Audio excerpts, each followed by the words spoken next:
way, I am super happy you're with me today. We have an awesome lesson that we're going to touch on today. And this one is actually super easy to understand. And we're going to talk about the difference between people who are awesome at sales and people who suck at sales. Now, I'm not talking about people who are naturally awesome at sales versus naturally suck at sales, because I was part of the group that naturally sucked at sales. And I kind of still do. But this is the difference between people who, in everything they do, they're really good at it, or people that struggle. So it could be things, whether it's athletics or dating or personal relationships, it could be anything, right? No matter what you do, it's the difference between the Midas touch and the rust touch. Today we're going to talk about the difference between alphas and betas. And for some of you, you've never heard this concept before, so make sure that you're taking notes. And if you have any particular questions, you can always reach out to me, and I'd love to help out. I have people do that from time to time, and for me, it's a lot of fun. So today we're going to talk about the concept of alphas and betas.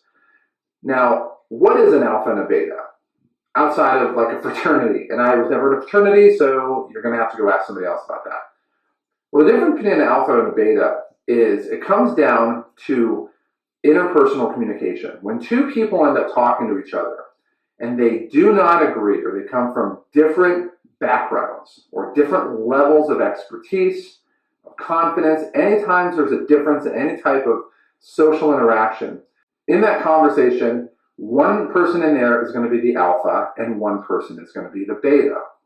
Now, most of the time, if you're an alpha, you're going to be an alpha in every conversation.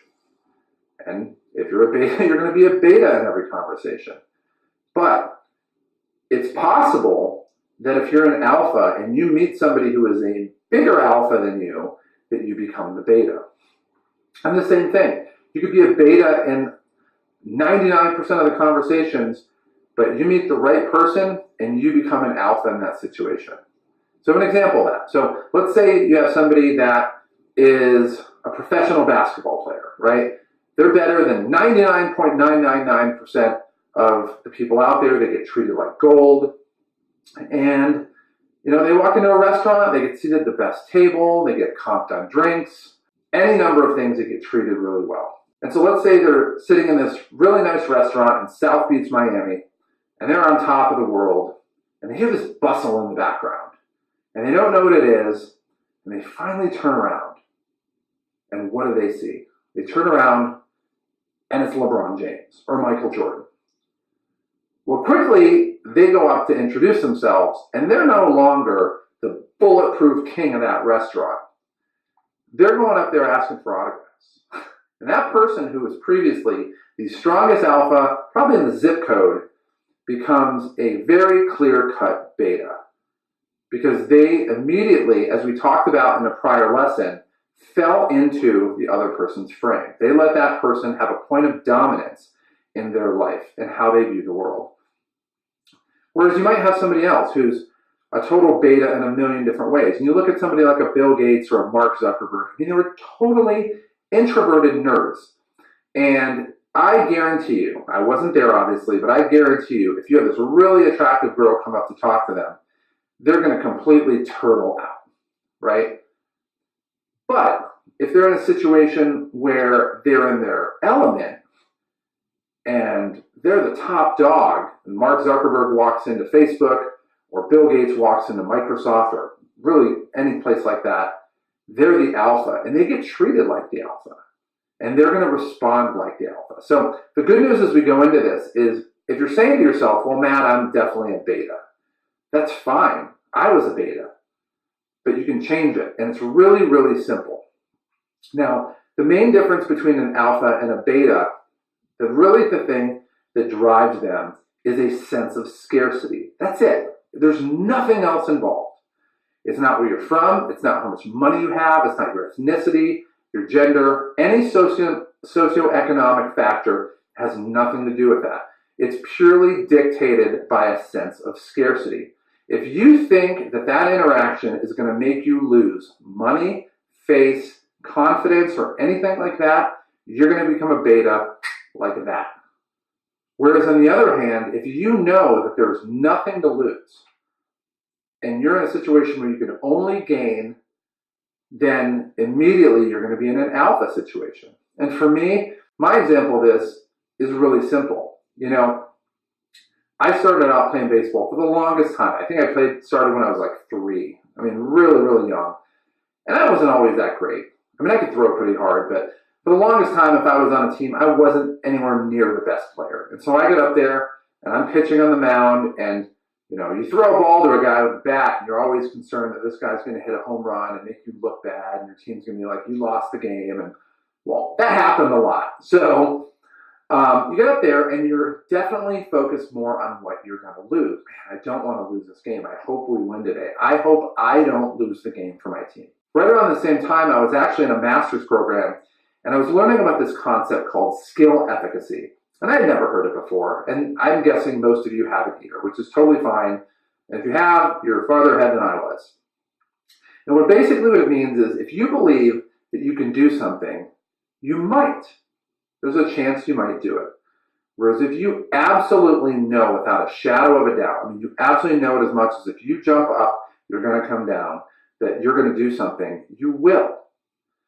And so I started applying both of these, right? Obviously what I learned in the master's program, but really pairing it up with the more powerful lessons I was learning in the pickup community. So I started applying these, obviously the lessons on skill efficacy, but even more powerfully, the lessons that I learned about attraction in the community, and really honing in everything in my life, getting my inner game strengthened.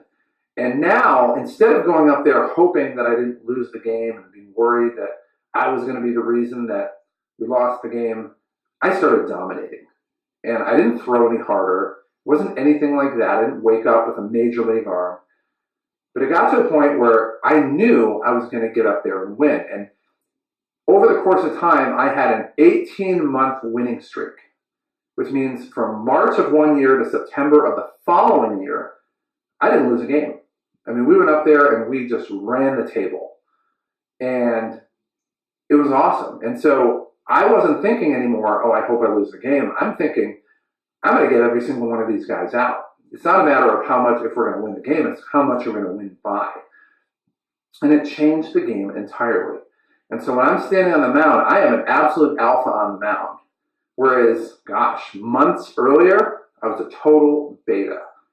And it's no different in sales. When you go up there thinking, oh my gosh, if I don't make a sale today, my manager's going to be on me. I'm not going to make my commission. I'm not going to be able to pay my rent. They're going to write me up or fire me or any number of things. You will immediately be a beta because you're looking for somebody to fill a void in your life that is gaping. Whereas if you know for a fact that even if there's a void, I'll fill it somehow, but there's not going to be a point of desperation. All of a sudden, those fears, those worries, those inferiorities and insecurities start falling by the wayside, and you start to become an alpha. And when I was on the phone doing this, it's the same thing. The beta guy from months earlier became the alpha guy who didn't care what people said on the phone because I knew what I was looking for, I knew the formula to get it, and I could systematically get it. Even when there were ups and downs, and I had lower weeks and higher weeks, I didn't worry about it because I knew if the tide's going to roll out, it just means the tsunami's coming. And I was tested many times with that. Trust me, there's times when it would have been really easy to quit on that and to try something different because it wasn't working. But I stayed with it. And if you do the same thing, if you focus on, and again, it comes down to the inner game, really dealing with your fears, your worries, your inferiorities, and your insecurities, and not obsessing over this void and this scarcity in your life, you're going to see these alpha traits come out, and people are going to respond to you like an alpha. People want to be around an alpha, and they're going to want to be around you too. So your homework today, again, think about the things that you fear, things that you worry about, and worries are just nothing more than future projected fears. Inferiorities, meaning things that you feel that you're just naturally not good at, almost things that you can't change. And insecurities, things that are just outward negatives that you think that other people see, which most of the time they don't. And try to really do an analysis on that and look back in your life and just see where have those actually come to fruition? And maybe they've come to fruition a couple times.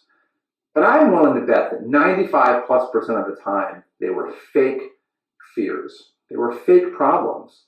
And it's easy for us to focus on those. But when we actually take our mind off them, we start learning how to attract amazing things in our life.